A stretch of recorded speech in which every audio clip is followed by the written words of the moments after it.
Welcome to a new spirit that will warm your heart. Welcome to a new spirit. Every day's a brand new start. Where encouraging words can heal your soul and dreams will be renewed. Welcome to a new spirit, a new spirit in you.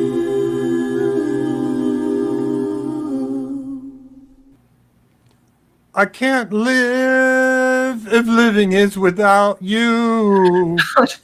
Welcome to the New Spirit Radio Show by the Society of Novus Spiritus, founded by world-renowned spiritual teacher Sylvia Browne. I sure hope today's date is January 25th of 2023, because that's what I'm working on. Coming to you live from California, both Cowabunga, California, both NorCal and SoCal are your hosts, Reverend Tom Bigley and MIT Catherine Taylor, playing audio segments we call Messages from Spirit. Why? Answering the ultimate question, why are we here and what is our purpose? These segments are recorded trance sessions from Francine, Sylvia's spirit guide. So for new people, Sylvia was a full trance medium, which means Sylvia contracted to let her and Francine's essences exchange places in Sylvia's body.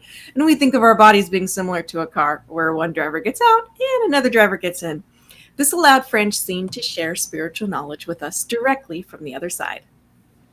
On occasion, another master teacher and healer, a guide named Rahim, would exchange with Sylvia and present us with spiritual information as well. Francine and Rahim shared directly from sources like the Akashic Records, Mother and Father God, our spirit guides, Christ, and many others. And meanwhile, during trance, Sylvia would sit on a nice bench in a rose garden on the other side. And here are our hosts, MIT Catherine Taylor and Reverend Tom Bigley. Hey! Woo-hoo, hello! Nice Howdy to do. see you. All. Nice to see you. Nice to see everyone that, Yes. that here is attending. And yep, we had to skip last week, duty calls, and but we're here. So we're doing the best we can with what we got. I trust that you Fabulous. are all doing the same. Real quick outline for those of you that are new. Let's see. Yes, we have an agenda, but ours happens to be, how do you say, we're going to tell you about our agenda. We offer. Yes. We So offer. we like to start out, and for those of you that are, well, for everyone, we like to start out by talking about how did you use Novus Spiritus philosophy in the last week or two. And while I'm going through the agenda, by all means, stop and think about how you used Novus philosophy, and you're happy to share in the, feel free to share in the comments, because we like to know, and share with others. Then we get into announcements. We'll do special prayers. We'll share the trance segments. We do meditation for those that like to participate. I'll talk about closing notes, and everybody's welcome to participate in our special prayer service, the novena, which comes later. I finalize, I don't know, we kind of get towards the end, talk about some appreciation. We hear a prayer, and we conclude with a prayer by Sylvia. So the next step is I'm going to choose a candle that has wax in it. All right. For everyone that's, hello, there we go. There we go. I wonder when this is going to be considered non-green or not. How do you say? They're going to outlaw it one of these days. With, excuse me, everything that's getting pointed at to say, hey, we can't do that anymore. Let's see. So we're starting out. We lit the candle. So let's do a fun session of sharing. Yes. Sounds fun. Okay, so do you want to go first? Do you want to do rock, scissors, paper, or do you want me to go first? I would love to hear what you used of Novus philosophy the last couple of weeks. All right. Why do I do it that way? Okay. I should do announcements first, then we do how do we use Noah's philosophy. I think that would, I don't know. I think it would be. So real quick on announcements. Sure. Please share, promote, like, subscribe, and click on the bell, depending on which Especially on service YouTube.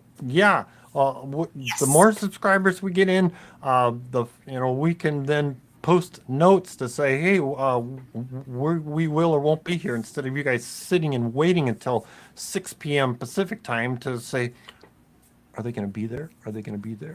So we can put up a post to say, hey, sorry, we couldn't make it. Anyway, but yeah, like and subscribe depending on which format you're on, because we're streaming to both, and it just gives benefits for you guys down the road. Let's see. Also, we probably, and this is new to Catherine too, we probably won't have a show February 8th, which is okay. two weeks from now. And that has to do with planning. I'm planning on some vacation time. So. Good for you. You were such a hard worker. You deserve it. Yeah. Getting away time. Awesome. So proud of you. That's the plan. If Excellent. you happen to have noticed that you're getting a ringer, let's put it that way. Probably no show on the 28th. No, not 28th. We did that already. February 8th. Thank you. It says 2/8 and I'm reading 28. No, February 8th. So those are announcements. And now, okay, what was your choice for how did you use Novus philosophy? Tag your it. I know you're already talking up a storm, but tag your it. Okay. And I wrote this down, and I thought it had how do you say synchronized with on Google, on my Google account, but it didn't. So I almost was freaking out going, my notes didn't get saved, but they're still on my phone. They haven't synchronized with the computer. Anyway, so several weeks ago, one of the listeners commented on that you never get over the death of a loved one. And at that moment, I disagreed, only because of it's like, well, I think of if you don't get over it, you're not moving forward. And I said we need to move on. Well, symptom. I can't even read my notes here. Semantically, thank you. The semantics of it. There seems to be some truth to not getting completely over the loss. And yes, my emotions do well up once in a while, which, could seem like, and be described as, not over it yet. However, it is short and no longer debilitating. So that's kind of, how it works for me. I know what the other one was. I hope I don't. Darn it! I was going to read something because it came to mind. Hang on. I got to pull my headphones here. Sure, of course. Where'd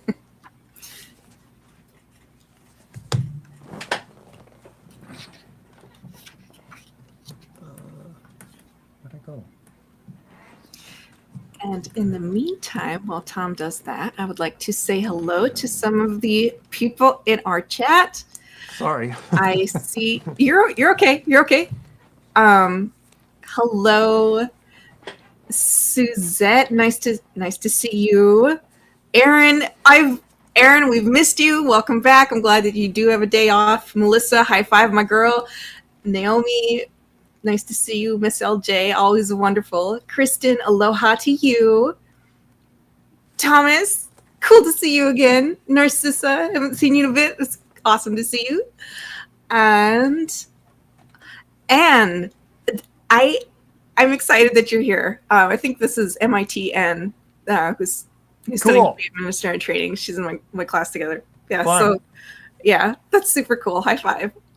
Ron, Craig, brothers, love seeing you guys. Love seeing everybody. Hi, Sherry, and Within, and Gibson. Oh, everybody's here. Ramona, everybody's here. That's so cool. That's so cool. Nice to see everybody.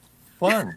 All right. Sorry for my interruption because I was like, I just read my notes and I go, I'm supposed to grab a book from my shelf. It says here. Not a problem. So to finish off what I was talking about, and it's how do you say, which helps me empathize. I don't know if that's the right word, but Sure, yeah. it's to yes, the person that made the comment about not getting over, overall, yes, I agree. It's just it's as long as it's for me it's getting the point that it's not debilitating anymore. That's my term of getting over. And what brought me to this was the thought what brought me to this thought was from Lessons from Life. So this is the first book I've read in I don't know how long, and I have been buzzing through it and before I go to bed at night, which in itself surprised myself. Anyway, so this paragraph brought all this to mind. So I wanted to read this last paragraph here. This is page 100 in the last paragraph, and it says, Lessons for Life. It says, again, whether you're going through a divorce or facing the death of someone you love, there isn't any easy way to overcome the sadness of a loss. Those of us who have those of us who have been through it know that there are many things in life you can ignore or escape, but this isn't one of them. However, if you can manage to smile through your tears, then one day you'll awaken from this long trial. And although you'll bear certain scars for the rest of your life, you will smile and even laugh again. Then, when the pain returns, as it will from time to time, you can comfort yourself with the knowledge that you've survived life's most difficult challenge. Interesting point. So that's Lessons for Life. This is a great book of Sylvia's wisdom. I was very surprised reading it, how relatable and insightful it was. Just she had so much wisdom to share. So, yeah. Good book. Check it out. Yeah. So yeah, that was my what I've used over the last couple weeks. So yes, I've Fantastic. since read through that book and I'm starting it over again. I'm like a couple minutes before bed. That's what I'm using to how do you say, wind down, as it were, to focus on something that's a little quieter than a blue screen and entertainment. Awesome. Okay, so for me and what I used of Novus philosophy recently, and I want to offer too that if anyone feels like they would also like to share of what you might have used or any cool experience that you might have had, please feel free to take the opportunity to write into the chat, and I'll read your comments after it's my turn to share, apparently. Okay, so what I used, it was actually I have a deeply personal anxiety that I have been trying to tackle for a couple of years. Mm-hmm. It started after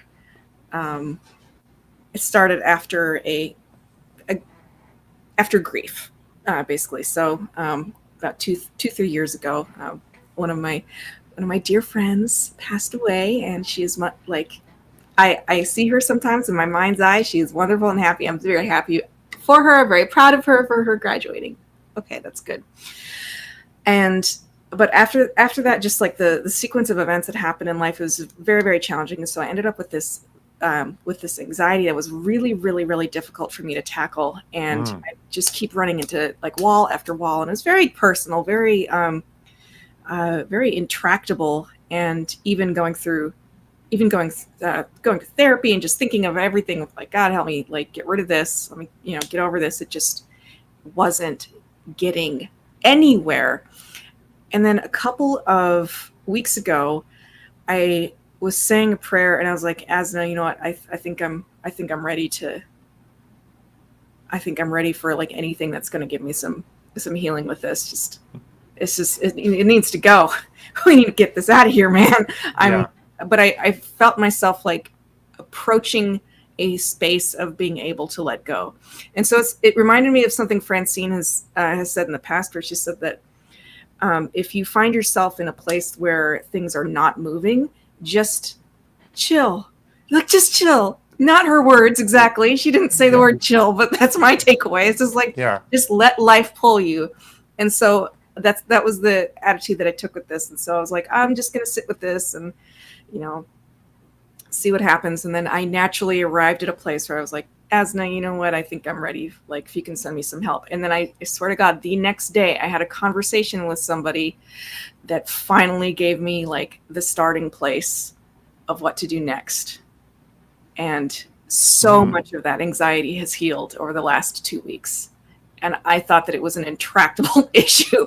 And I'm just deeply, deeply, deeply grateful for Asna and for and also for this person that I had this conversation with that changed my life, because it was just the right message, and then something clicked, and I was like, thank you, girlfriend. Fun. Thank you, mother. It was such a small thing, but it was so impactful, and it was just the right thing at just the right time. So nice. Yes, I'm sure many of us are dealing with anxiety challenges in it's like, okay, what do you do? How do you iron it out? How do you get through it? How do you there's so many different ways, it seems like, to work with it, do something with it. But yeah, that was a fun point of just let things pull you, stop, and it's an interesting reminder of this is an emotional planet. The lessons here, it's well, I don't want to say all about, but this is an emotional planet. So that's what I think the majority or the focus of lessons are. Absolutely. All these emotional lessons, exciting and troubling, and plus everything is there. But you said your friend passed 2 or 3 years ago? I think 3 years ago, I think, yeah. Yeah, that's the tail end of what I could recall Francine is saying is the grief process is. Oh, you're right. It's about a 3-year. You're right. I hadn't like put 2 and 2 together that this particular anxiety was related to that, but it absolutely was, because it happened as a result of her passing away. And I will ponder that some more. I'm glad that you pointed that out. Thank you.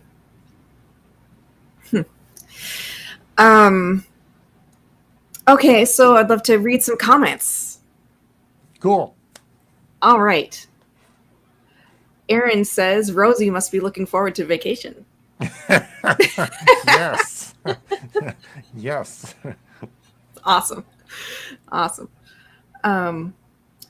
Suzette offers, I apologized to a coworker when I took a bad day out at them at work. That's I have huge respect for you, because it takes some courage to do. So high five on that. Responsibility, I think, feels good. It's good. Melissa says, for me, it isn't about getting over it, but learning to move forward with their memories. Learning to smile when talking about it instead of crying when talking about those memories. Yeah. All right. Space for it. Yeah, it's beautiful. Thomas shares, I'm starting to talk to my kids about life, death, and the other side. Ooh, that's exciting. How, curious, bringing this up about a reminder that it's the young kids that, like around 3 to 4-ish, when they start talking, they haven't lost that memory of the other side, and may talk about remembering a previous life, or may talk about, hey, I've got a the invisible friend kind of thing. Yeah.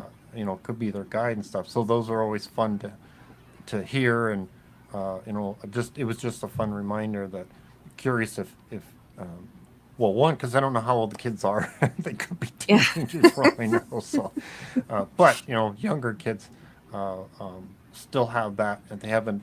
And this is a great time, to introduce them to that. Absolutely. I'd love to hear more of your thoughts, Thomas, if you felt like sharing, like just how it's going. It's really cool. Gibson shares, I've been sick for a week and I remind myself that I am above my body and not in my body. Yes. Makes a big difference. Craig shares, I was previously talking about seeing 5:55 on the clock and how I interpreted it as being about life changes. So I have a great news. I start my new career path on February 6th. Congratulations. Cool. That's a huge life change. That is so cool. Angels are giving you messages. It's really, really neat. Naomi, I see your question. I'll answer it at when we start our segment. I want to look into. She's asking a question about like our YouTube page setup, so I'll get to that. Okay, on shares, when my grandson had a brain aneurysm at 11, Sylvia's teachings got me through it, in his surgery and his recovery. I know it was his chart and probably an exit point, but I prayed to Mother Asna for her help. It's beautiful. Nice. Within shares, just grateful for Asna for lighting my path. Amen to that. Aaron says, the right message at the right time can make all the difference in the world. Absolutely.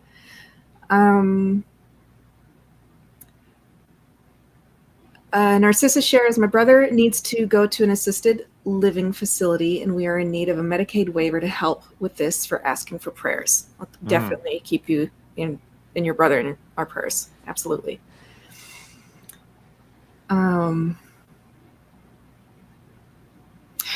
Thomas shares, my son is 11, my daughter is 8. They asked a lot of questions. That's really cool.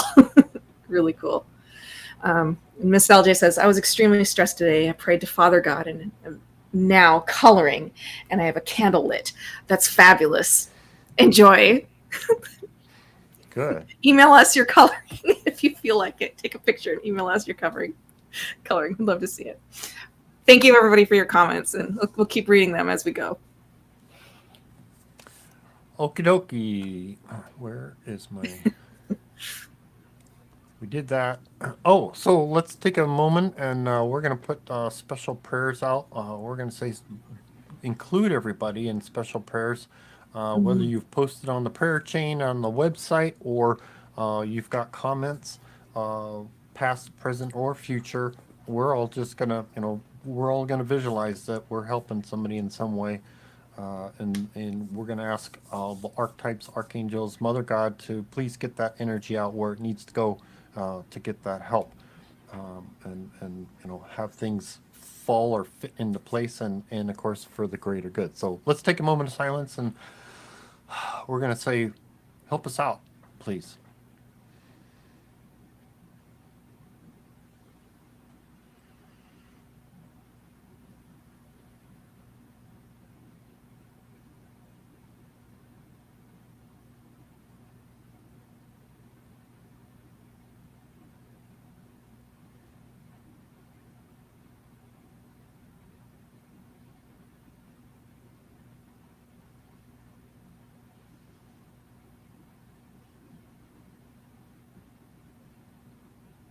Amen. Amen. And of course, be the prayer. If you see a need, fill it. We've got that. So if you are streaming challenged, we have a conference call phone number you can listen in to when we are live, and hang out and listen. Sorry, my brain's just like going different directions here, so I gotta figure out how to like pull back. Anyway, the conference call phone number is 888-534-2696, and you're invited to listen in as a phone call versus any other means. But I do ask that you stay muted so that everybody gets a chance to hear and has a wonderful show. Let's see. Oh, so then we're supposed to be share trance segments. Ooh, Exciting. All We're right. at that point already. At that point. So we are continuing with Francine, talking about obsession. And so she's going to talk about improving awareness, how to tackle obsessive thoughts. If there's a monster at the door, does that mean we forego all happiness?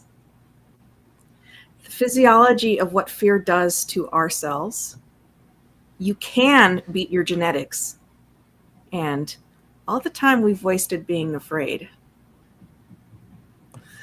Sounds like it's for me. Some helpful lessons for life. Okay. More lessons like a for talk life. for me. There we go. Okay, take notes, and we will all learn from this. Let's do it. Sylvia always likes to tell the story of the plant that was circulated when in her college days. And this nun that circulated this plant, and of course the nun told them all that this was an exotic plant, and everybody oohed and awed over the very silvery, tiny hairs on this plant, and how it shone in the sun. And then the nun said, "This is a plant right by the door where you girls drop your smokes and your cokes." And so it was a lesson in awareness, is that there's so many things that people are never aware of, or the cloth that you wear, or the feel of silk on your skin, or how many times you feel that your breath comes in and out, or the beating of your own heart.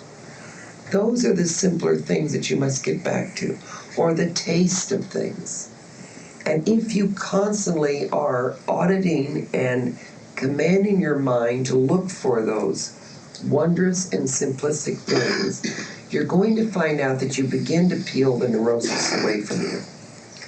Because you see, neurosis and anxiety comes from the threat of what lies in your ominous future. That's where it comes from. In 10 years, I will be such and such. In 20 years, I hope to be such and such. In 30 years, I probably won't be here. I mean, whatever that may be, at least live for now. I know you've heard that 1,000 and millions and one times, but until you do, you're going to be neurotic. Your day-by-day living is what builds your future. That's what builds the earmarks of your future. You talk about creative programming, that's what it is. For the luck that you bring about on yourself today is a luck that will be down the road for you tomorrow. And that luck is nothing that smiles on you from providence. It is what you've made of it. So along with the cell memory asking that you go back in time, now begin to create in your mind not only what you were at one time, but what you wish to be now.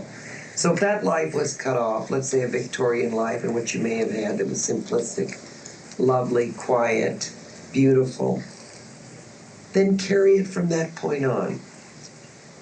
Carry it forward. And you can do that so easily. 1 week's time of sitting and going over and over this, maybe a couple of times a day. You certainly obsess enough a couple of times a day. You can turn that obsession into, every time you see or feel an obsession creeping into your mind about what if I don't, what if I do, what if I enjoy the moment that right now, at this moment, I'm free of pain. At this moment, I feel good. At this moment, I can look forward to something. Or what about fixing something different tonight? Or what about not having dinner tonight? What about not worrying about that? And when you begin to do this, the anxieties that so many of you are facing, the loss, the death, the grief, the fragility of economics and everything else will begin to slip away. Because I do believe, as Sylvia always says, the anticipation, if everyone had everything they anticipated, they would never be alive at this point. So the anticipation of the horrors that wait for you outside the door. And let's say the horror does finally hit. It's usually a brief one anyway, so what difference does it make? If I told you there was a terrible monster waiting outside this door, could you not just enjoy yourself until you went out the door? Mm-hmm. Or would you have to be apprehensive until you got to the door? All right, are there any questions about this? Yes. Would you say that... Please move your chair up. I can't move my neck at this point. It's temporary. Would you say that when we project these anxieties and negativities, would you say there are physical changes in our cell structure? Oh, absolutely. And so are you... In blood pressure and everything. Yeah. This has been proven physiologically. The anxiety of going to a doctor can up someone's blood pressure. Right. I guess I'm thinking more even at the smaller, minute level where each cell is thinking, all of a sudden that cell takes on... Let me tell you something The negative very, thought very pattern? frightening, not to scare you, but I will.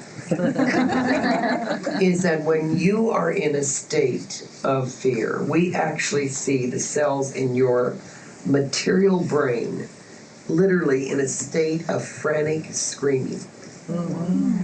Those cells actually, each one of them synaptically, are firing and firing and firing. See, most psychiatrists know that's why they have beta blockers, is because they know that fear or anxiety is creating an overload of firing. They don't know why. It's because each individual cell in the material brain also reacts. So the physiological changes, blood pressure goes down, adrenals overreact, are overactive, blood sugar has a tendency to plunge, thyroid becomes inactive. On and on and on does the physiological change. And so much of that then begins to react on the physiological body, and then people walk around saying, why am I tired? Okay, so we could... Pupils dilate. I could go on and on. Yeah.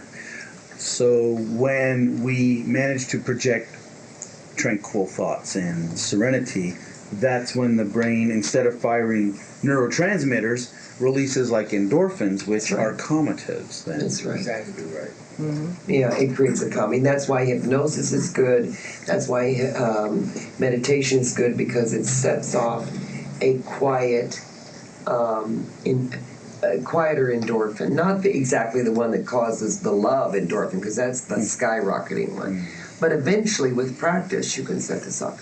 You certainly have heard about saints and people who prayed for a long time literally going into ecstasies. Yeah. You've also heard about people who were in tremendous, even in revival meetings, people can be brought to a pitch, but that's a very fragile thing, and that's not to be really introduced into our group. But there is such a thing as the quieter, peaceful well-being of endorphins. Yes. Francine, do people that have medical history in their families, for example, diabetics, and if they have strong fears, can that trigger? No. See, I don't want you to get into the thing of thinking that you're going to bring it to yourself, because that's almost a negative. No. But what you can do is keep pushing it away from yourself. You can keep saying, my sugar will not be of that ilk and kin from my, let's say, genetics. Yeah, people are beating their genetics all the time. That's mind over matter. Can they prevent absolutely. Going towards getting that? Absolutely. And I think the only reason to know about genetics is only so you can prevent, not because you're afraid you're presupposed. See, that's where I differ on medical. Medical has already presupposed that you will be if your family is, and I say the opposite. I say that it's very much like the child who has been molested. Sylvia was saying the other day, she has found less people ever who have been molested never turn around and molest, although they'll tell you differently. It's not true, because people who have been hurt usually do not want to hurt unless they're just insane anyway, and then they probably would have regardless of what happened to them. But no, because you have diabetes in your family does not mean that because you fear it, that you will get it. It just means that every time that creeps into your mind, you say no. Pancreas will now regulate itself and will stay regulated. So if someone that has a history of diabetes in their family, and they are sensing certain signs that they are getting diabetes, You can stop it. They can stop it. Absolutely, you can. You can stop it dead in its tracks. You really can. There's no sense if eyes begin to be, but you see, we have seen people that actually can almost bring about their own heart attack because they become so afraid that they're going to have one. Now that's the opposite side of the coin. But to be preoccupied with it, no. But fear doesn't necessarily. I've seen people fear getting cancer and heart trouble all their life, never get it. And then all that time they've wasted being afraid of it.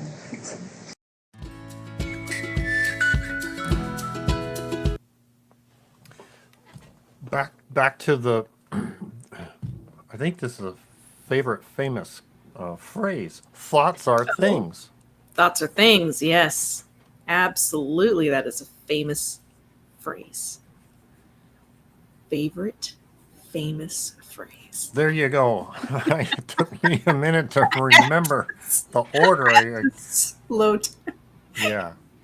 You love your tongue twisters. Yeah. So great. Love it. This is really a primer on how to tackle anxiety and kind of how anxiety starts. So that's what we're listening to right now. And so I think I'm going to be listening to this a couple more times, to be honest. So yeah, some fun. I mean, it's fun that you and I are challenged with anxiety, and here, oh look, guess what we just got presented. So, ideas, evidence, and steps and so on. I was just gonna comment that this actually started for me at Thanksgiving. It's like, okay, I know I'm doing this, I'm pushing so hard, and yet for I don't know, years, for me, it's, again, back to Francine's comment for me, I've got the cart in front of the horse. Well, what am I doing? I'm trying to make this cart go 90 miles an hour, and behind me, my emotions are trying to drag its feet. And I've always felt that way for a long time. And I've had I'm finally saying, wait a minute. And I got to turn this around, but it's been like an odd, to me, it's odd experience because of what I'm normally used to, approaching things, doing things is like, okay, back to what you were saying is, okay, let things pull me instead of me trying to push.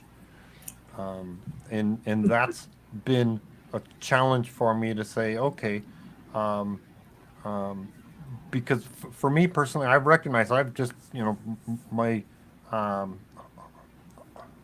emotions and other things, I'm just not aware of. I'm just now coming to awareness of some things, even though I've, been with this philosophy for so many years. It's like, that's where I've, come from. Interesting example. I hadn't, how do you say, admitted or understood that I had dyslexia until Raheem brought it up in a trance. And oh wow! He was he was giving me an accolade for something. I had made more phone calls than anybody else when we were doing phone calls, callbacks. When Sylvia would get be on TV. I won the award for most callbacks. And Raheem was giving me an accolade, and he asked me, "Do you mind if I share this?" And I'm like, I don't know what he's going to share.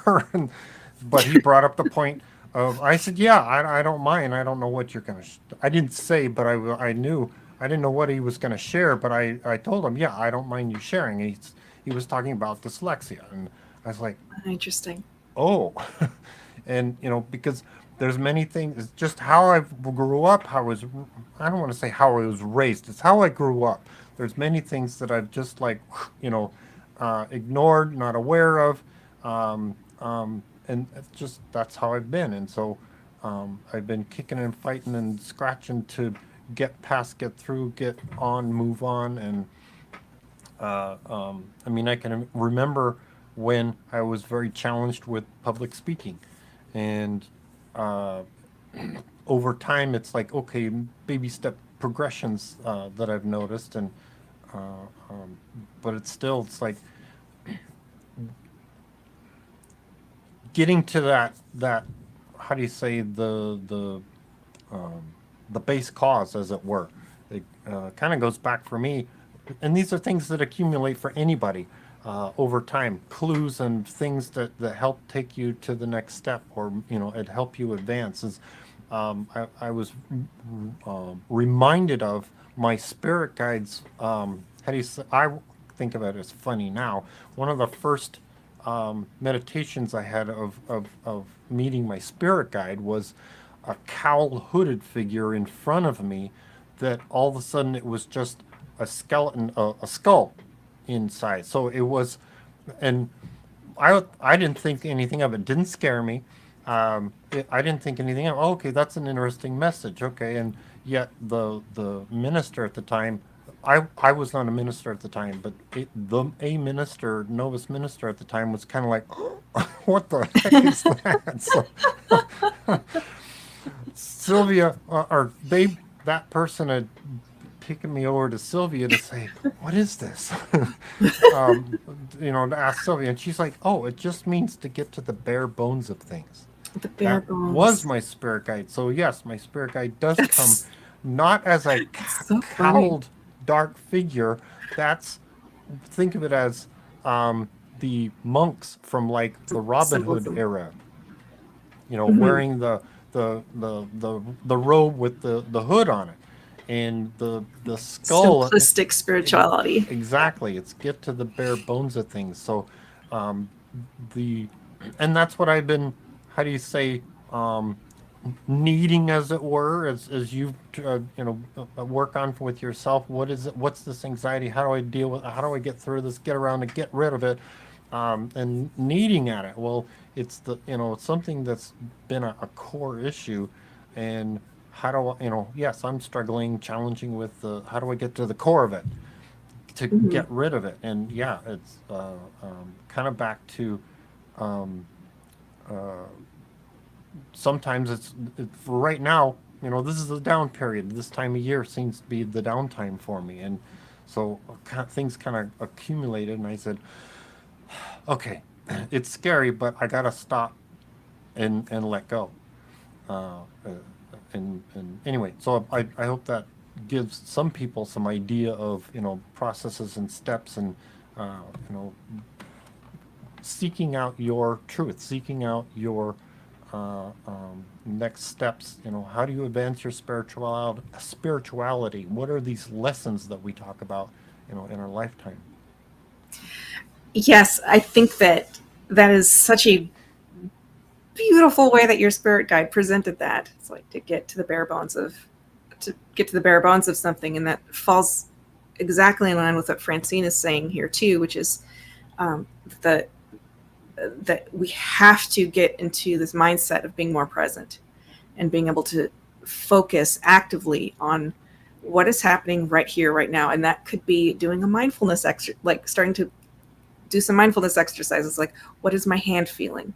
How am I aware? What Francine was talking about, the awareness of the plant that Sylvia encountered with the nun, just like practicing going through all of our 5 senses and 6th sense as well, of what is it that I am sensing right here and right now. And that will shift us out of projecting forward into all the things that quickly turn into catastrophes in our mind. And 95% of the catastrophes that we come up with in our mind, the things that we're worrying about, never come true.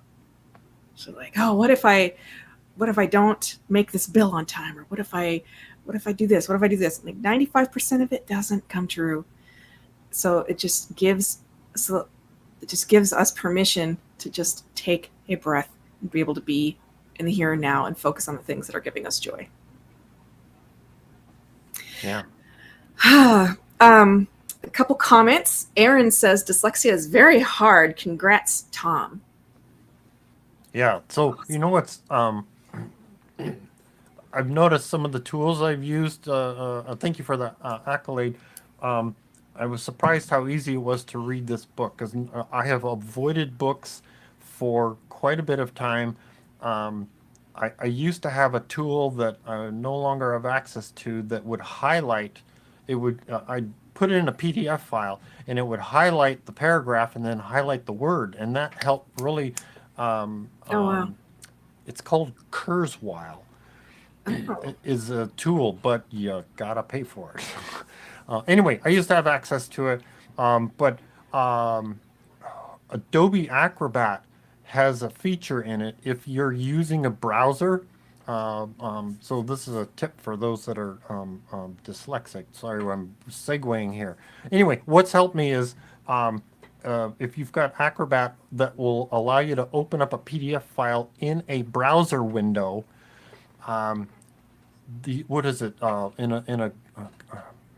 I'm using what Google Chrome. Thank you, in Chrome. In the browser window, you can highlight. There's an add-on feature where you can highlight the text and say, "Read it to me," and it will read it to you.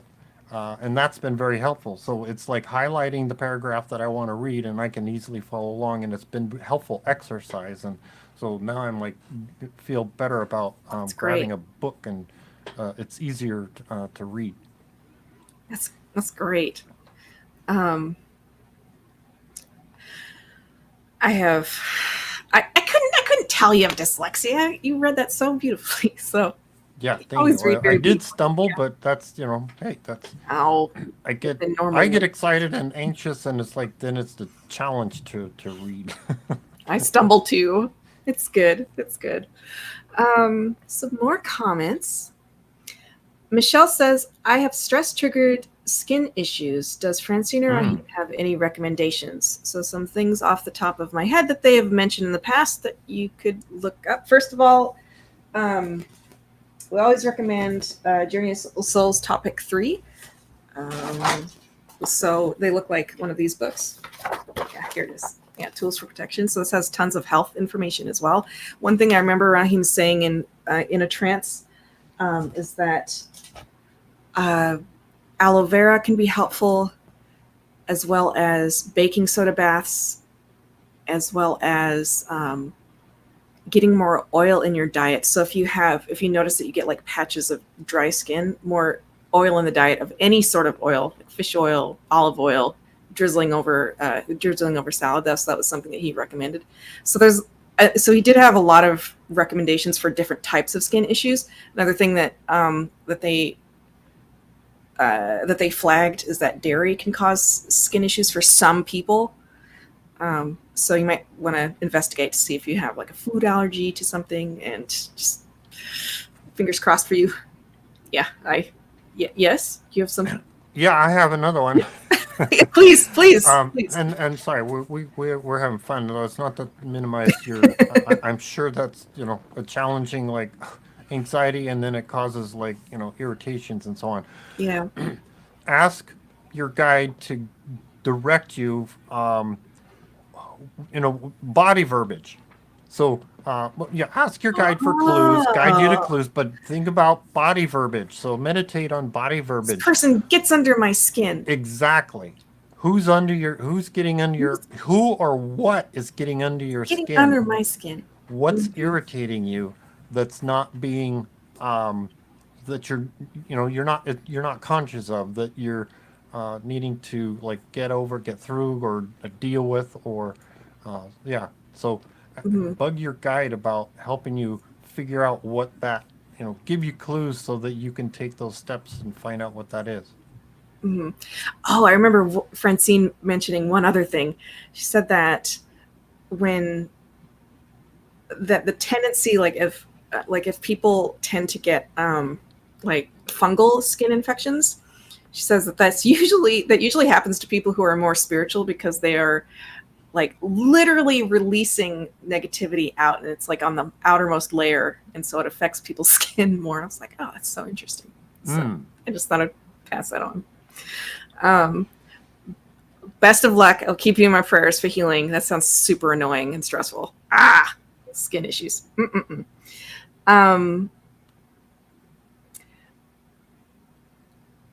Narcissa shares, yes, my brother is fearful. He suffers from diabetes and heart problems and is fearful. Yeah, it's the only thing that I fear about my health is not being disabled. It's being in intractable pain.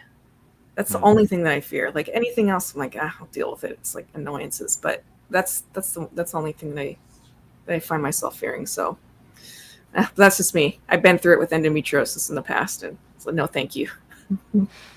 Not going back. No, thank you. Suzette shares, very heartfelt. I have bipolar anxiety and insomnia. I've been under doctor care for 20 years for bipolar disorder, and what she just mentioned. My brain must be hard on my spirit guide.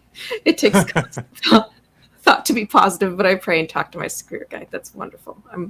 That's a beautiful thing. It's just talking to our guides and letting them know. And it takes a really, really like courageous and tough soul to take on a mental illness. And I remember having a conversation with Chris Dufresne about bipolar disorder, because I too have bipolar disorder, and it's okay. But Chris said, it's like, you'd be surprised. He said, like, so many people he talked to have bipolar disorder, and it's super, super, super common, but there's just tons and tons of stigma about it. So, and then myself as a mental health practitioner, what I would say, like a mental health practitioner who's a licensed therapist, who's also a Gnostic, like wanting to be ordained like minister. What I would say, just heart to heart, is just keep taking it a day at a time, and really, really work with a doctor that you trust, and just let yourself have time to process those strong feelings when they come up. Just give yourself time. You don't have, and there's another thing that I think about too, which is that Francine said about Scorpios. She said that people who sign up to be Scorpios, she's like, there's nobody more depressed than a depressed Scorpio. Which I thought was hysterically funny. It's like, I feel attacked right now. But she said, but the thing that I found applicable about what she described is like, the trick is to notice before you start to have a downward spiral. You catch yourself before you start going on into one of those extremes. And so that is something that I've noticed about myself, and I've noticed that my spirituality has strengthened as a result of also having this additional physiological challenge that affects my emotions. So I wish you all of the love and kindness, and I send you a huge hug from afar. Girlfriend, you are not alone. High five. And feel free to send me an email anytime if you ever want to talk more about it. So, all right, look, you're very welcome, Suzette. Suzette says, thank you so much for sharing.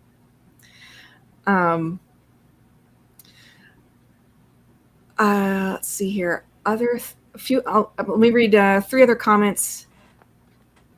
Michelle says, Tom, you are definitely hitting the nail on the head regarding like who's getting under my skin. That comment. Within says, right there with you, Tom. Just a couple years ago, I was diagnosed with dyslexia and ADHD. It's not an easy road. And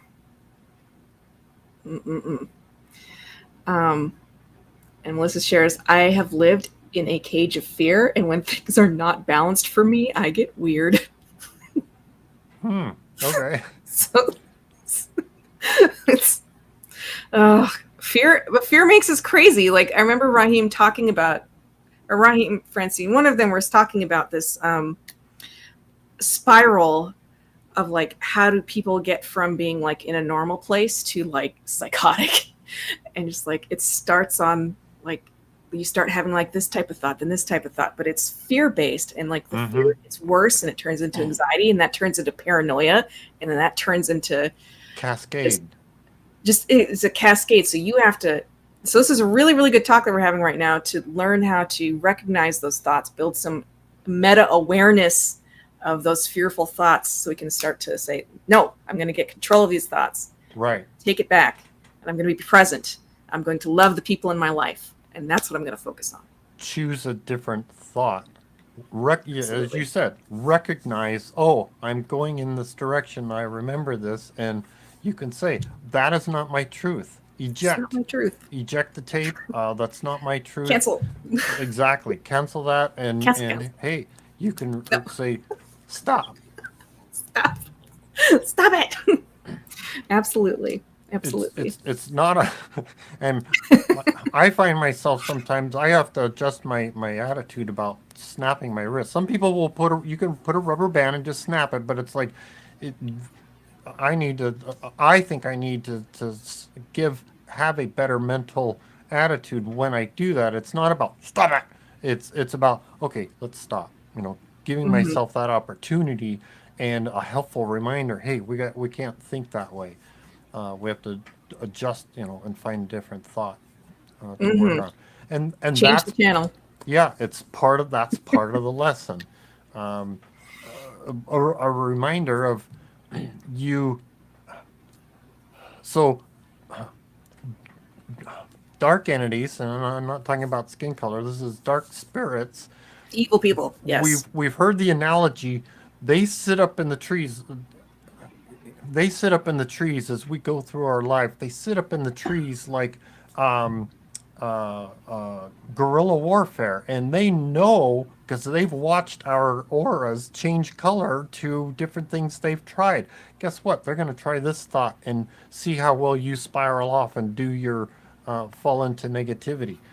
And that's where you got to say, oh, wait a minute, I'm thinking negatively here. I got to shift that.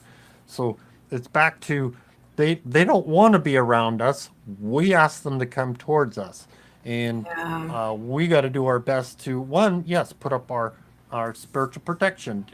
What's talked about in journey in the soul topic 3, our tools for protection, asking for white light to be around us, and but we also Absolutely. have to be cognizant of what are our thought patterns. And so yeah, it's a boot camp as Yeah. it were. It's boot camp. And these are helpful tools. It's back to thoughts are things. Absolutely. Wonderful discussion. I'm just so I'm I just have so much admiration for what you and everyone go through. I just love hearing your stories and love reading all of our comments that everyone posts. And yeah, just want to say, like, if anyone is out there struggling, like, silently, or something that you shared with with anxiety, fear, mental illness, whatever runs the gamut, just I'm sending you tons of love. I'm sure Tom is also sending you tons of love. Just come here for solidarity. Just come on Yeah, Wednesdays. we're here to Come on share, Wednesdays. Hmm. and you, there's so many there's different ways. Find a book, one of Sylvia's books that gives you catches your attention, because tools for protection are like the a great starting point to say, okay, how do I protect myself spiritually, and take just to help me get through a day, as it were. That's true. Think of it's interesting to me to watch all this progression of negativity that's going on, the different ways that we can be cause anxiety, all the stuff that's going on around us, and the changes and the True. shifts and the yeah, and if it would cause anybody to have cause for anxiety. What the heck's going on here? How, and all this negativity that's going on, and the uprisings, and the people doing this, and the wars, and but it's that's our goal is we got to keep our keep as positive as we can. We do the best we can with what we've got. Absolutely. Absolutely true. Amen to that.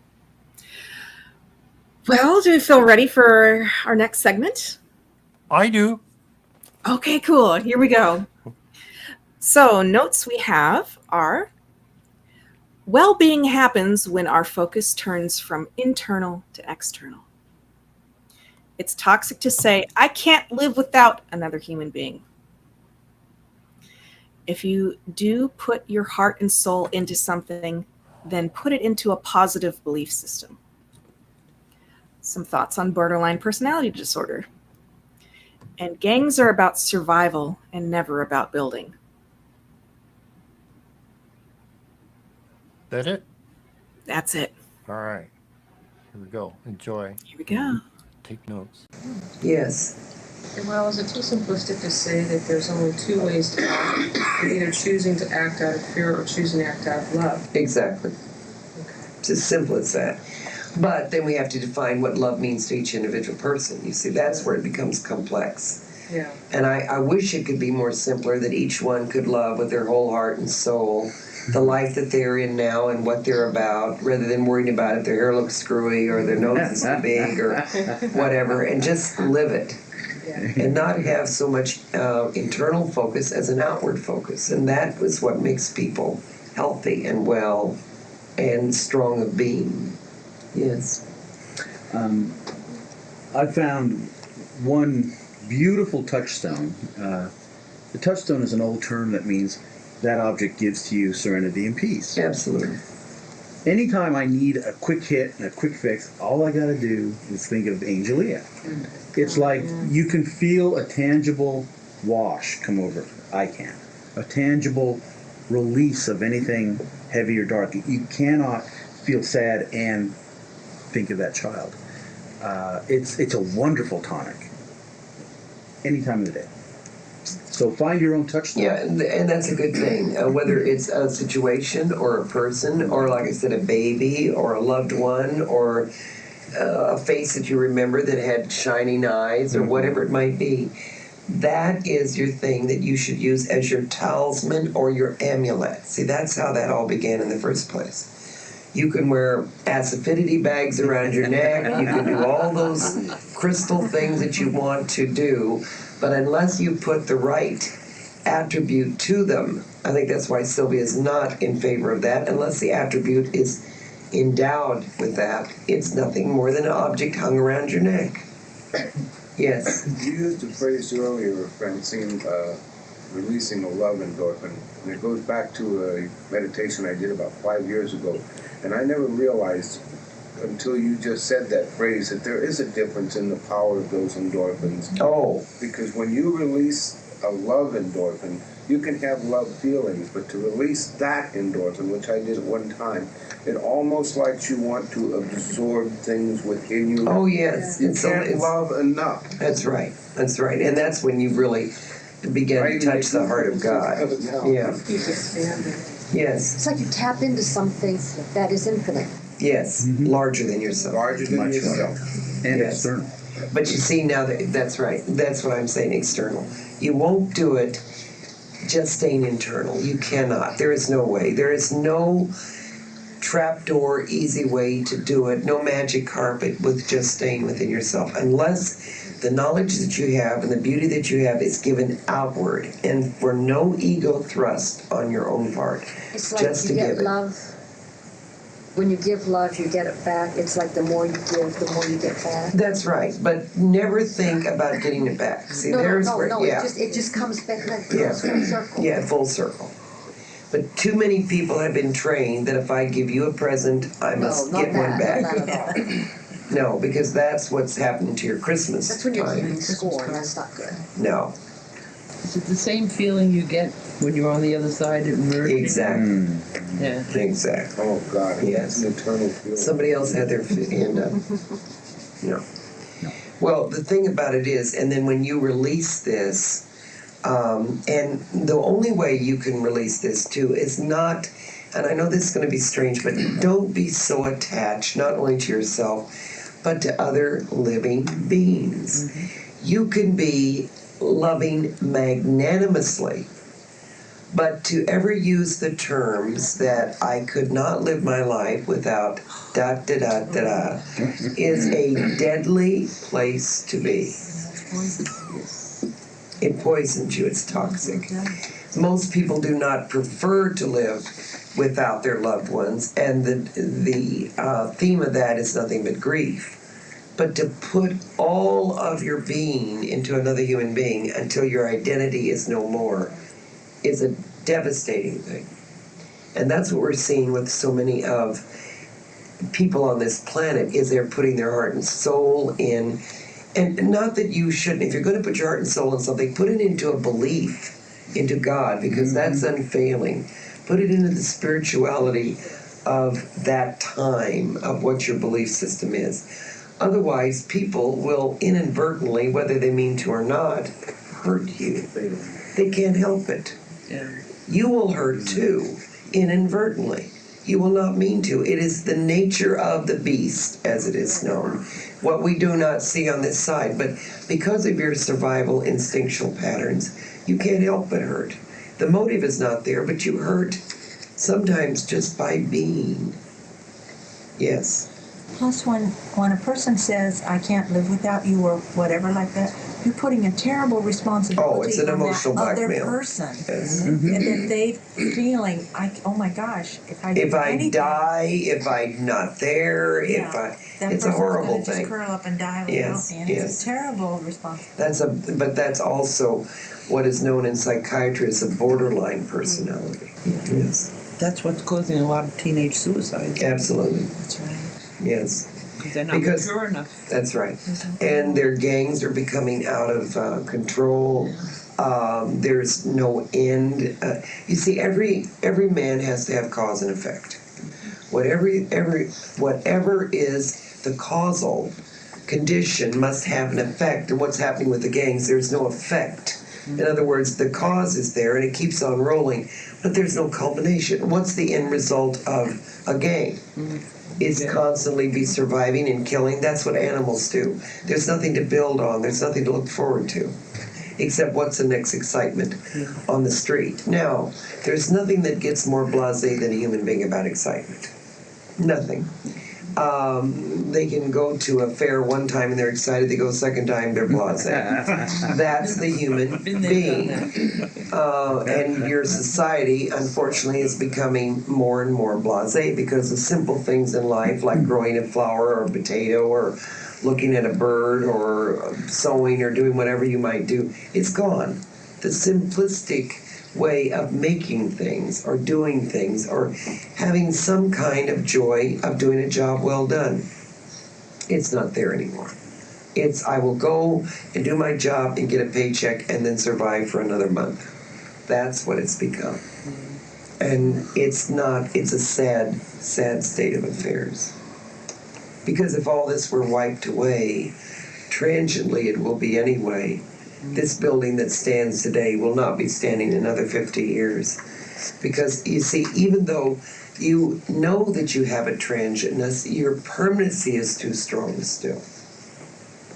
And of course, you can't tell a mother that to lose a child is not going to be a disruptive thing and that she's not going to want to die. That's ridiculous. What I'm talking about is even in another entity, such as a male to female. And if I could just get, and unfortunately I hate to say this, but women are the worst about this. It's tragic to say, and I am a female, but women have this unbridled, unmitigated horror of they don't have someone in their life, they feel like they are just lost. And that's tragic, because the female is, not to hurt your male's feelings, it should be the stronger of the species, because all creation starts out as being feminine. But most women, if they do not have a male or a female, whichever the sexual preference may be, feels that they're inept. That's tragic. No word.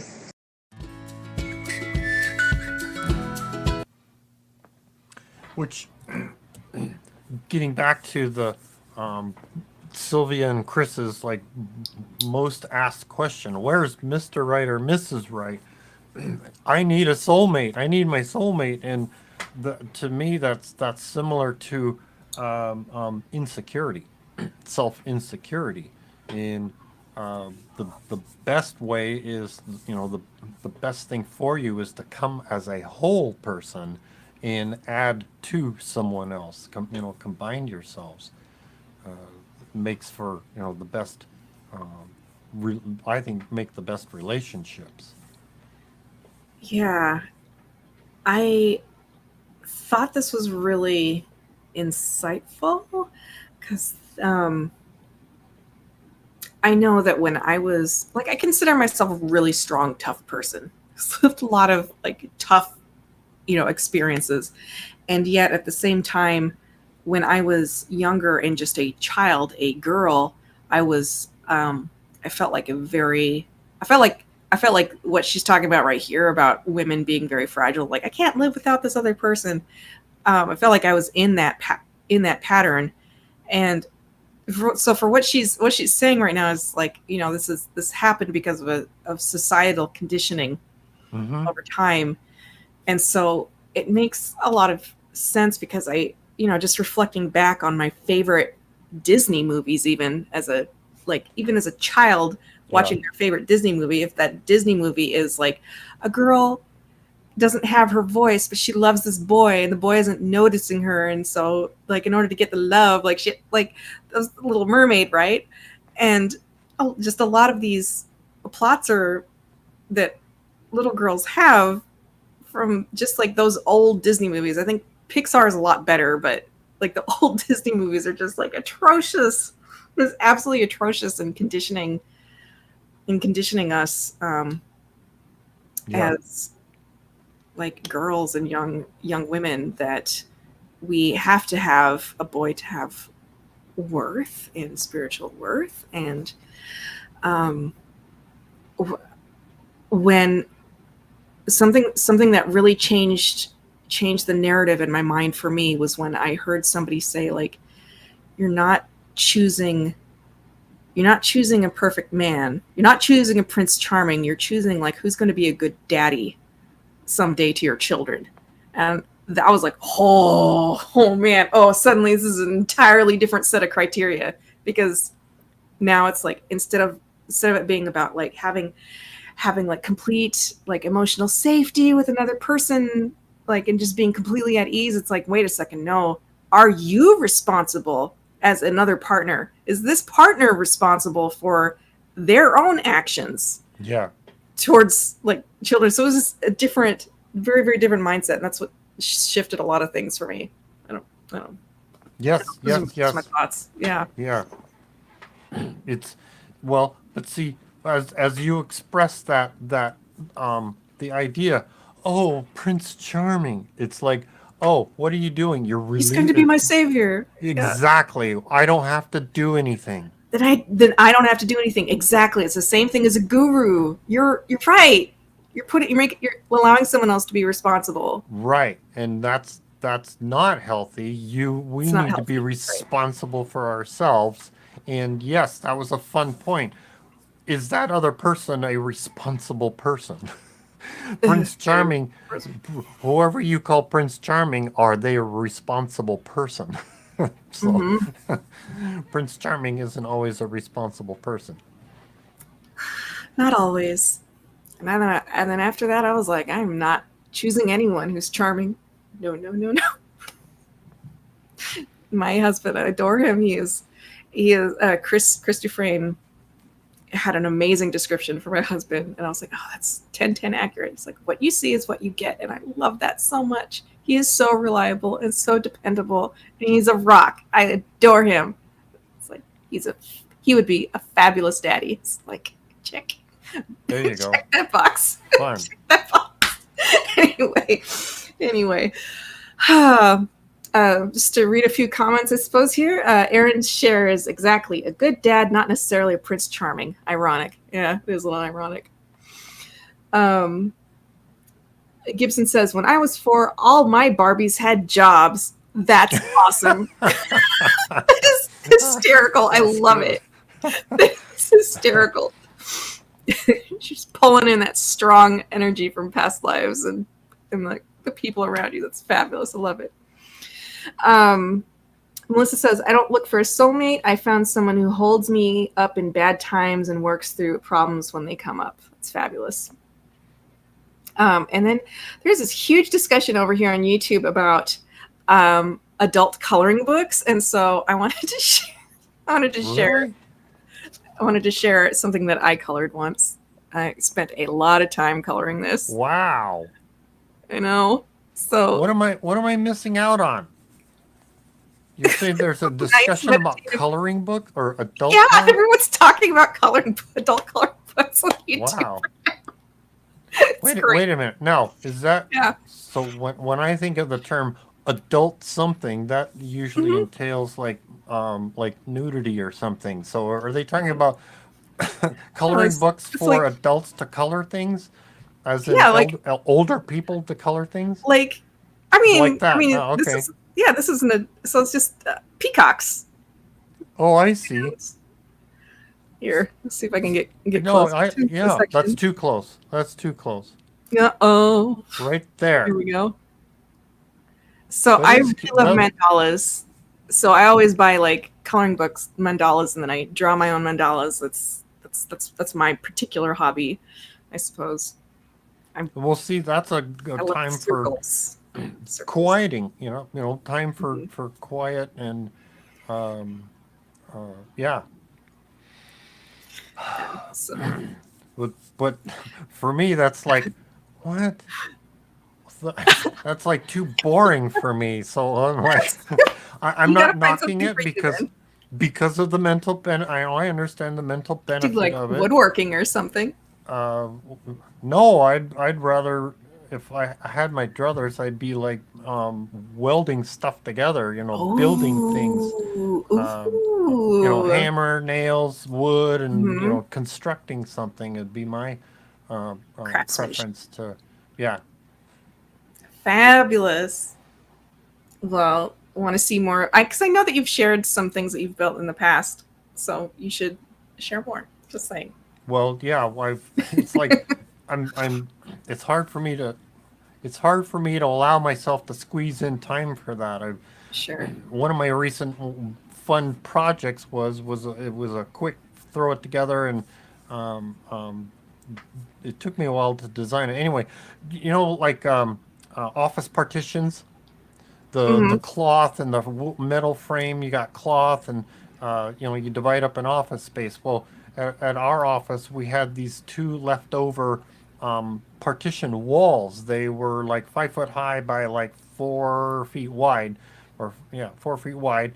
They're only a couple inches thick, but they had no legs on them, so they weren't self-standing. And so I ran over to the local hardware store and bought some wood screws and some other things, and came up with this real simplistic, made little triangle legs and a cross piece to hold it all together. And then I was like, wait a minute, I need to hold this thing up. I wanted it like 15 inches off the floor because of what I was trying to do with them. And so I had to, I played games, had fun engineering how to raise that thing up and make sure it wasn't going to fall apart.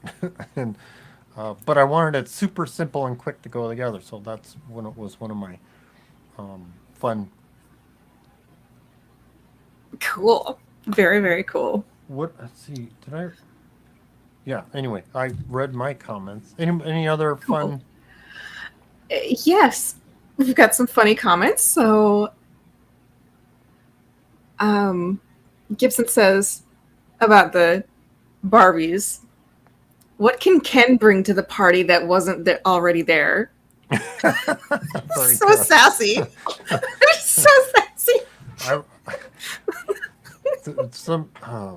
I've heard some fun jokes about Ken and Barbie from other sources that have been really, and it kind of falls into, help kids developing and the what is it, the poor social norms that this puts on people. And anyway, fun comedians have come up with some fun comments about Ken and Barbies. That's funny. My Barbies always had magical powers and were like super powerful. Like, Wow. super ones. Yes. It's so funny. Oh my goodness. What about coloring books? What are some of the comments about coloring books? Sherry says, my daughter colors something like that to relax. Erin says, there are coloring books for adults. Gibson says, we all need to send Tom a coloring book and crayons for his vacation. Oh, man. No. That's funny. That's funny. Well, that's the first. One of our legs of our trip is going to be, one direction of our trip is going to be, we're going to get on the Coast Starlight train we're getting on in Oakland and going to Seattle. It starts from LA and goes to Seattle. And last time I went with my kids when they were little, we went from Oakland to Los Angeles, and I burned rolls of film because I was like, I could. It's like so much stuff going on in the windows as the train goes, and I was like, I burned a bunch of.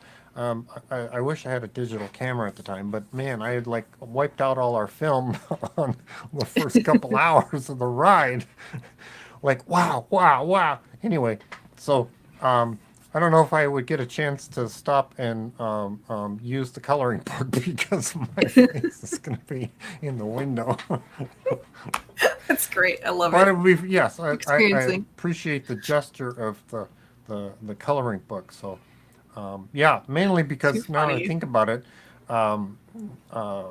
good, probably half of our trip's going to be in the dark. Hmm. Well, it's going to be dark outside anyway. So, yeah, fun. All right. Cool. Cool. Dee asks a question. She says, in Sylvia's book, if you could see what I see, she said she would write about Grandma Ada's poems and sayings. I was wondering if she did write about them, if there was ever a book about I don't Ada recall. Coyle. I don't recall one. I don't recall it Specifically either. about that. Sylvia did do some poems of her own. I don't recall that there's a book about them. And I don't know of anything in the works either at this time. Okay. Sylvia did watercolor towards the latter years did of she? her. I Yeah. haven't seen those. I don't know what. I don't know where they are now. They're in a box somewhere, and there used to be. She would do like letter size, approximately letter size paper with a watercolor painting on it, and there was like a whole bunch of them in the office for a while.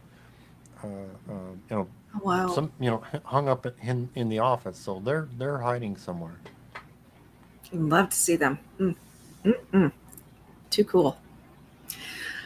Well, how do you feel about going to our last segment? All right. I'm All right. agreeable. All right, sounds good. Francine concludes here. Women feel they need someone due to societal programming that women are chattel. Dang. How dreams can pull up past life memories in order to try to release them. Nightmares are a net positive, like dealing with an abscess. And then some thoughts about anxiety. Cool. All right. Okay. Take notes. Here we go. Yes. As part of that, I look at that as giving their power away. Yes. Yeah. And do women do that because... No, it's programming. It wasn't the woman's fault. It was from eons. It comes from the suffragettes. It comes from everything. Way back in time, women were a chattel. They were of no use. And that's the tragedy, because women certainly are strong and willful and powerful in their own right. Yes. This is the answer to part of the question as to why a woman stays in an abusive situation. Yes. Yes. Absolutely, because she's afraid that if she goes out, no man will want her. Because it's all her fault. It's all her fault that she's been beat up anyway, because she's not worthy to have anybody that's good for her. And then, of course, coupled with that, you have male doctors that have now decided that women need drugs all the time for everything. And because, after all, they're hysterical anyway, and to calm them down, they should be shut up and sedated. And that's a tragedy. It's very much like Sylvia used to laugh about the fact of a priest giving a class on sex. It is the same thing with a male telling a woman what her biological time clock is to be. Or, let's say, a female doctor telling a man how his prostate feels. There's not a possibility. It doesn't crisscross over. The textbooks may tell them, but they have no empathy. And not only has the medical profession failed, so has society, so has religion, so has culture failed. And that's why you have an uprising. You can always see the barometer of your culture or society by your youth. And that's what you're seeing in your youth today, because there is no home unit, thereby they are forming their own unit. And Sylvia says they have a mother figure and a father figure in the gang that they can pay homage to because they have no one at home to do it. And the next thing is, because they're so depressed, they start self-medicating themselves with what? Drugs. And so you have a tremendously depressed society. And the kids are like their spirit and their bodies aren't connected anymore. They're sort of like they're blank right here. There's nothing. You can't see the soul in their eyes. Well, and it's because it's not really that bad all the time. No, because I don't believe that there's any child that can't be saved if somebody takes the time to save them, especially a child, unless of course it's a child alive, but there's not that many of them. But it's the ignoring of it. See, it becomes a prestigious thing to have a child, but then nobody wants to do anything with it after it's here. So it's let's get a nanny and let's shove it off and let's not make any decisions, let's not care, let's give them everything to shut them up, and it becomes a tragedy. Let's put them on Ritalin to control them. Yes. Ritalin to control them, yes. Let's give them drugs. Now they're talking about putting children on Prozac. Prozac, yeah. Drug them up and then they don't have to be bothered with them. Any other questions? Yes. Regarding dreams, you mentioned dreaming about what you would like to be and having your guides help you with that. But what about dreams of near death, like being stabbed or being shot but not actually dying? Yeah, well, that should be released too, because see, that's where it's bubbling up that your morphic resonance in your mind is trying to get rid of it. And seeing more and more of you. And see, sometimes accidents can trigger trauma. In other words, like the accident that you went through, you can trigger all kinds of traumas of being run over by a cart, by being drowned. One accident seems to pirouette into other morphic resonance of accidents. Do you see what I'm saying? And so what usually happens is the mind is trying to release all of it in one swoop, so to speak. So what it does is it's like people will go into a building or something, they have an anxiety. Well, maybe that hallway represented to them that they walk down a hallway like that to be executed, or whatever it might be. It begins to trigger. And what I always found very disarming was that psychiatrists tried to get rid of the nightmares rather than let them have full swing, come all the way up as an abscess was, let them boil over, empty out, and be done with them. But see, what people try to do when they have nightmares is sedate themselves below the nightmare quality, and the nightmare is there for a real reason. See, I've always looked at nightmares as being a positive thing. It means that the abscess is finally boiling over. They weren't scary because they both came right on the heels of each other this weekend. Mm-hmm. But see, I'm not too sure that it wasn't the accident that triggered this. Oh, I'm sure it was. Mm-hmm. Picking up fragments of past. Well, and two, I think when there's an accident that begins to, or happens, it begins to trigger in your morphic cells. It shakes you up to be triggered so that you not only realize your immortality, but the fragility of your life. And then guess what? You leave the door open for all the fragilities and all the morphic resonances of whatever could have happened to you in a past life. Or somebody chasing you, or something being ominous. Or you leave it open to clear them out. That's right. That's right. You said something about the psychiatrists and how they try to, not let these nightmares play out. Well, if they do, and you get cured real quick, then they have to keep on looking for more clients. So you're guaranteed income for as long as you're going for. Yeah. Absolutely. And Sylvia's always said it takes 28 people. She works a lot with doctors, 28 people to make a practice, and they will hold on to those 28 people. With a death grip. Yes. Because that's your insurance. It also takes 28 insurance. things, repetitions, for something to be a habit. Okay. Yes. That makes a good practice. Is 28 to 30 people is a known practice. Yes. Does morphic resonance inhibit the manifestation of skills and talents? It can, absolutely, because the fear and your own no, not allowing any of your own actual beta blockers. See, you have every chemistry in your own mind. You have Prozac that you could manufacture on your own, a type of Prozac. You could manufacture Elavil if you wanted to in your own mind. You could manufacture a sedative if you wanted to. The thing that you have to do is also remove those blocks to let the creative force. But see, fear and the non-beta blocking that you do allows just fear to run rampant. And when you have fear, you cannot have creative processes. So responses were also purged out so we could... So that you can think clearer and be more at peace and that you can think better. Although I do believe that in most artistic souls that you have to be a little anxious to be an artist. You have to. Because the anxiety of getting something done, of being driven by that. But that's a good drive. Yes. In anxiety, Francine, with a known anxiety for somebody, we can pinpoint it more. But when you come across a free-floating anxiety, and from what you've been saying, I've surmised that a lot of that might be morphic resonance, a free-floating anxiety. Absolutely. And usually it has to do with things that are out of control. Out of control. It also has to do with submerged anger. For instance, a person cannot speak their mind and they've been unjustly crucified in some way in their own mind. And then the anxieties, because it's boiling over anger that cannot be realized. And the person has no voice. And so having no voice, guess what it does? It submerges itself and creates an anxiety. An anxiety over not being able to save one's child. From the death grip, let's say. After the fact, the anxieties boil over. What could I have done more?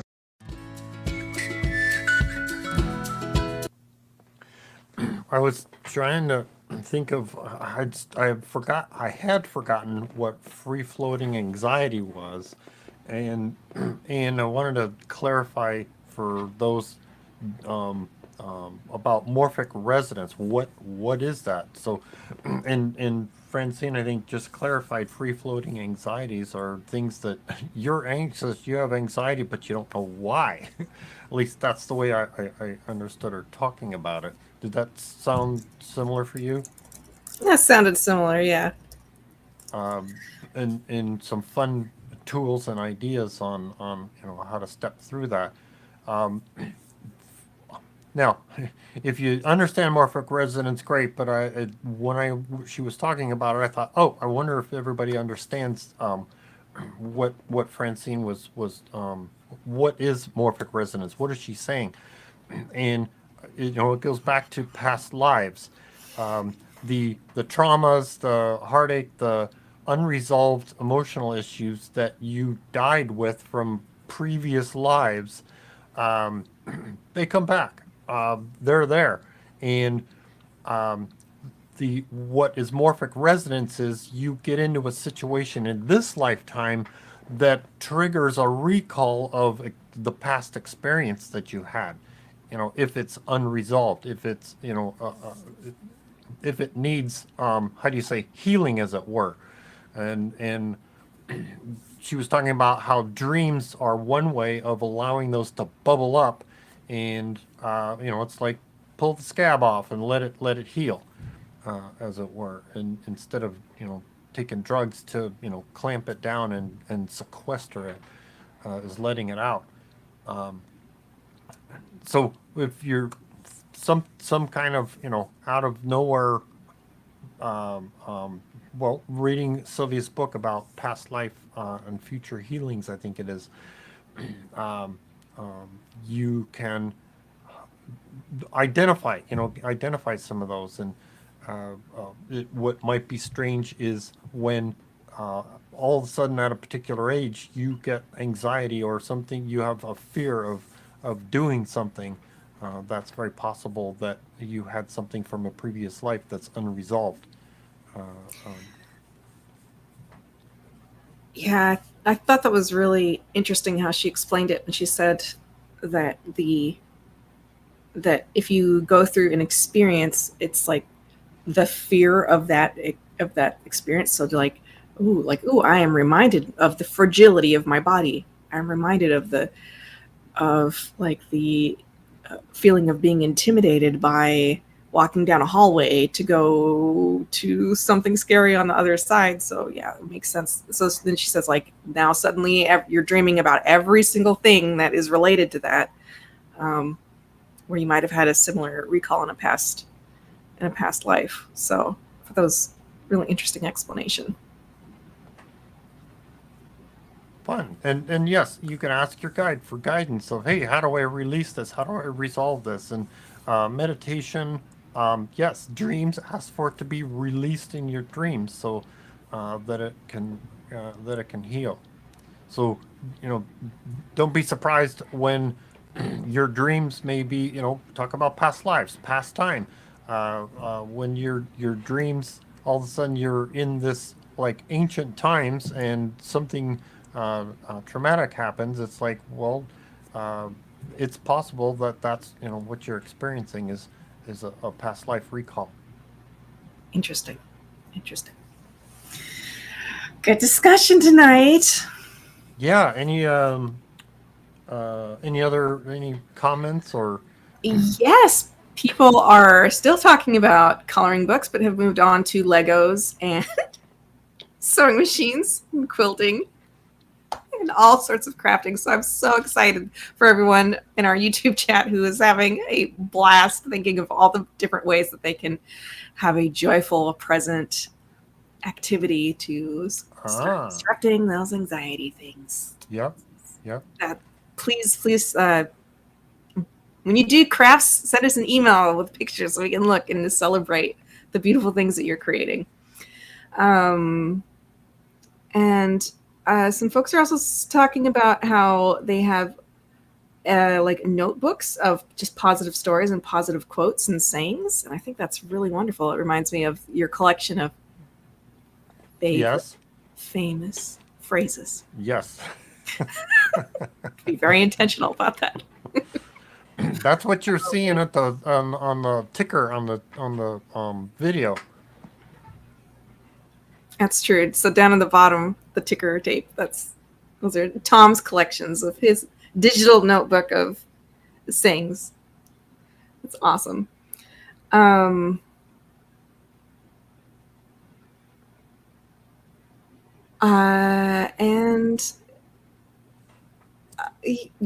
These just lots of discussion about crafting. Fantastic. I love it. All right. I love it. We can celebrate creativity and being childlike, and those are all very positive things. We must be like a child to enter the kingdom of heaven, says Jesus. Yeah. Not childish, childlike. Not childish, childlike. Simple joys. Not being blasé, as Francine was just saying today. Fun. Let's see. So we're just like moving along here. Meditation. That sounds like a plan. So for those of you, somehow I'm gonna find it here. I said, let's do that one. And yeah, okay. Sorry, it's been a while, and I am so. How do you say? Dropped the anxiety-driven motivation that it's like, things have been so associated with, I can know how to do this, I got to do that. Now it's like, what did I do? How I'm having to recall and associate activities, reassociate triggers of reminders and things. It's like, okie dokie. But meditation. So for those of you that want to participate, great. You can find yourself a comfortable place to sit with your feet flat on the floor and your palms upward on your lap so you can receive that wonderful rejuvenating energy.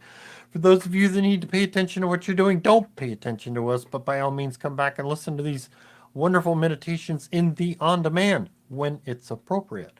And for us that are participating, I think I just have to click the button and listen along. Find yourself a comfortable place to sit with your feet flat on the floor and your palms upward on your lap. Now, take 3 deep breaths to start relaxing the mind and the body.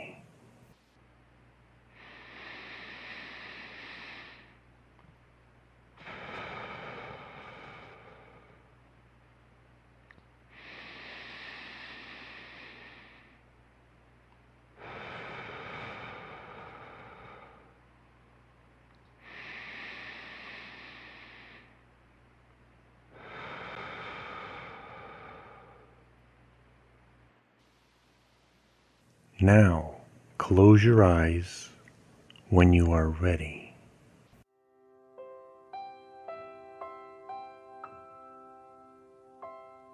Sending out love. Let yourself relax. Let go of your whole body. As your senses draw inward, I want you to feel your soul elevating, stretching, and moving higher. Feeling energy coming up through the soles of your feet and rejuvenating you. See yourself standing beneath a dark sky, surrounded by the souls of all your loved ones, and protection on the other side. You feel their love and caring. See their shining faces. Break into smiles at the sight of you, and receive their embraces. They form a band of protection so that no one can hurt you. No one can send negativity to you. Anyone who wishes ill upon you cannot penetrate this barrier. You feel borne up by this caring and love. You feel stronger than you've ever had before. With this force and strength inside you, you now release it to others. You send your love and caring to all the people who need hope and help tonight.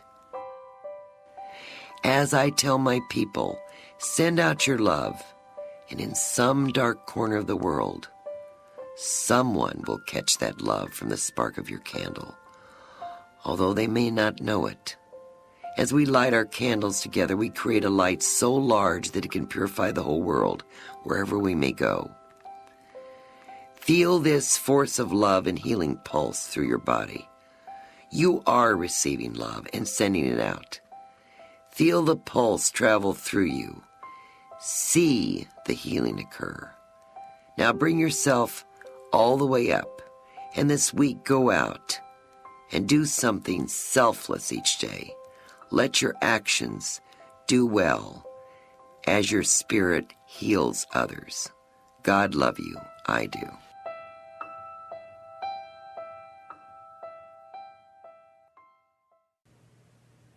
Now, on the count of 3, come all the way back. 1, 2, 3. Fully and totally alert. I've been Find eating- yourself a comfortable place to Oops. sit. With your I forgot a button. There we go. A button. I've been eating almond rokas lately. That's been my okay, I'll let myself do that. I'm part of my, how do you say, rejuvenation, since I've like reducing my trying to come to, I don't know, reverse things, get the horse in front of the cart kind of thing, is stopping and saying, what is it that I want to do? Giving myself the opportunity, instead of saying, this is where we're going, this is where wait a minute, okay, what do I want to do? Even though the 2 choices, normally I might scream at one and think that the other's better. It's like, okay, what do I want to do? And I've like avoid chocolate like almost like the plague, but occasionally it's like, okay, let's just, I got to remind myself, it's like moderation in everything. So anyway, that's those steps and changes and allowing and helping myself bringing the emotions back out. And you can't be a friend to someone when you're not a friend to yourself, is It's true. We were just hearing about, you know, sorry, I can't remember if it's even from this trance or from something I was hearing was from somewhere else that, you can't be a friend of someone else if you're not a friend of yourself. We are our own worst critics. We are our own worst critics. That's true. So sometimes I gotta like zip it. Let's calm that inner critic down. Take that barb out. Take that script out. Yeah. Get it out of here.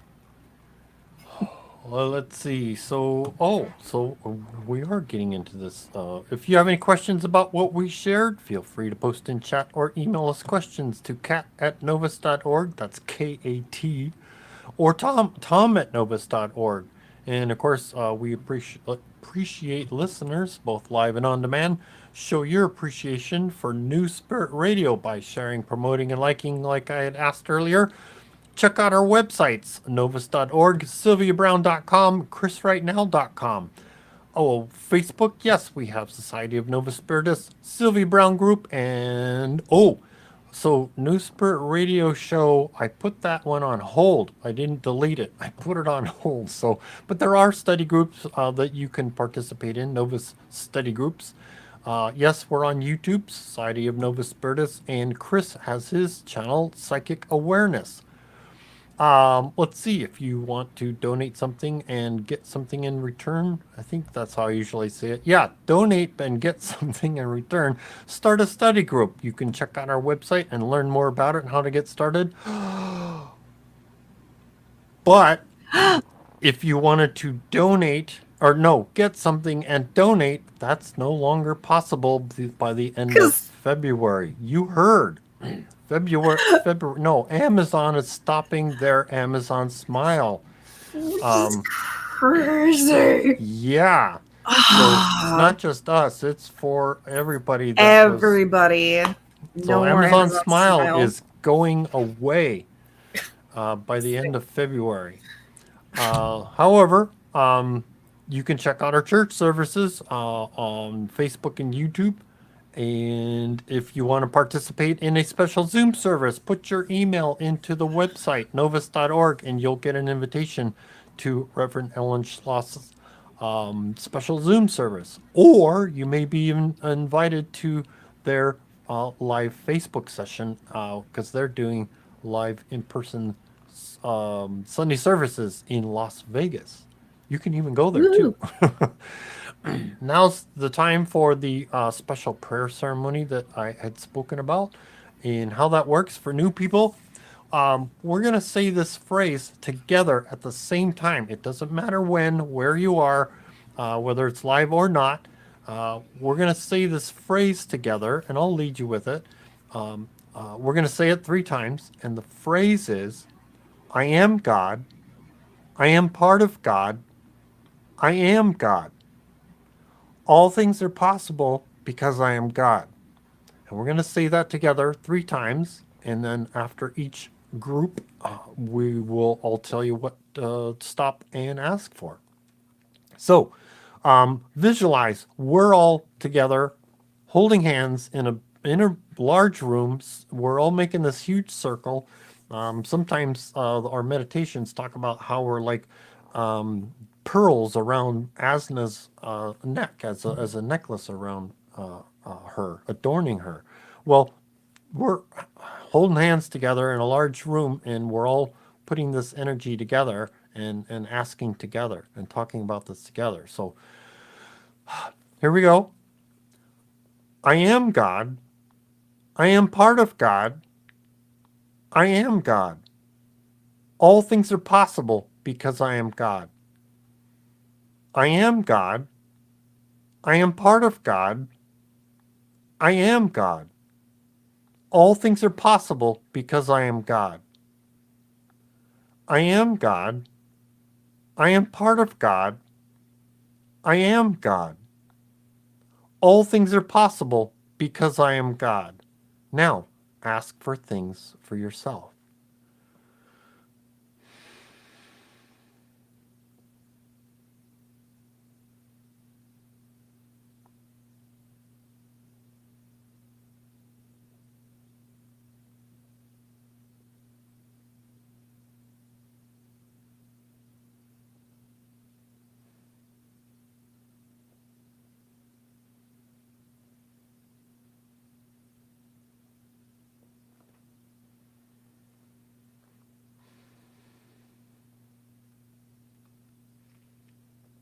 Okay.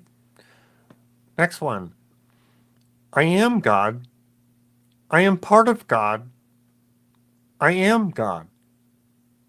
All things are possible because I am God. I am God. I am part of God. I am God. All things are possible because I am God. I am God.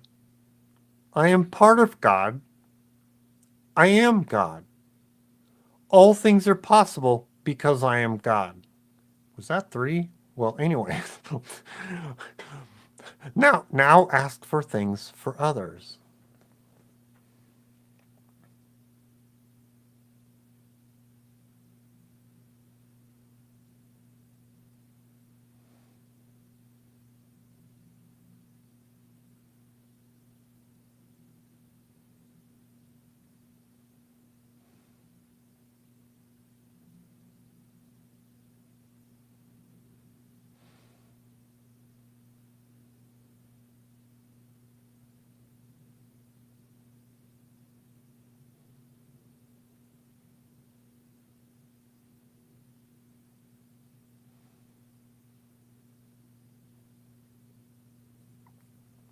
Okay. And the last one. I am God. I am part of God. I am God. All things are possible because I am God. I am God. I am part of God. I am God. All things are possible because I am God. I am God. I am part of God. I am God. All things are possible because I am God. Now, picture our light going out like a beacon for others seeking this spiritual knowledge.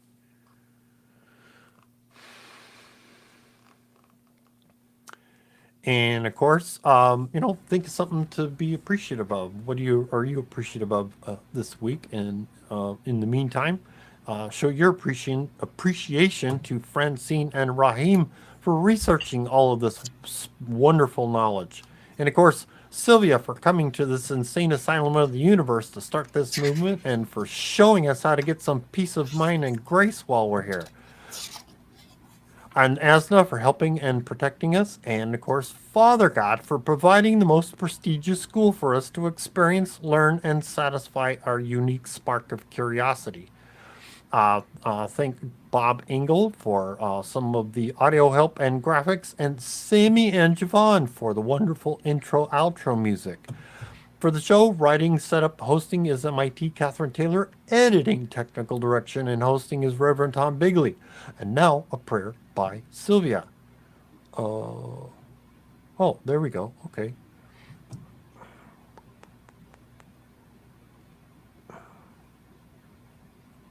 Really? Okay.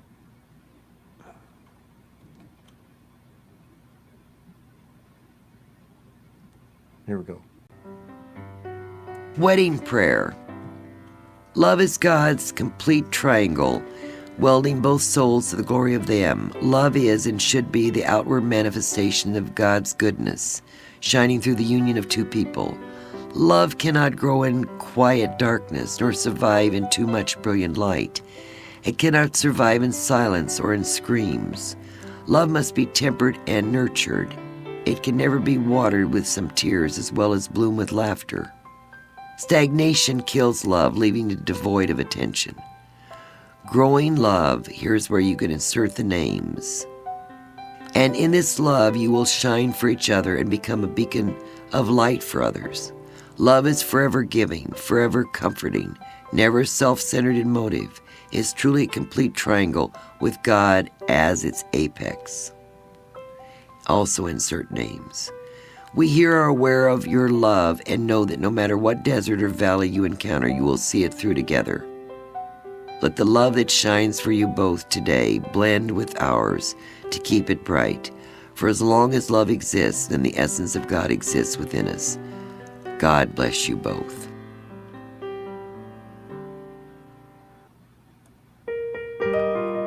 And Kat's going to tell us. Don't be afraid to follow your instincts. We love you very, very much, and we'll see you next week. Thank you so much. Good night. For so long we have ignored you, as if you were not there. All praise went to the Father. We were so unaware that through the years you've shed your tears for all the pain we bear. Oh, Asna, how we love you. Place no one above you. Always thinking of you. Bless your name. You are Mother God. You've planted every blade of grass, creator of the stars. And when I'm feeling down and out, you mend my broken heart. So now I sing this song of thanks because of who you are. Oh, Asna, how we love you. Place no one above you. Always thinking of you. Bless your name. You are Mother God.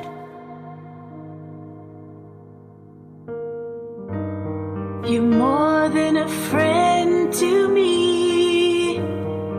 You give me everything I need. In your peace you hold me tight. You are the bringer of the light. With no fear we boldly stand, because you hold this world in your hands. You are the truth, you are the hope and love we never knew. Oh, Asna, how we love you. Place no one above you. Always thinking of you. Bless your name. You are Mother God.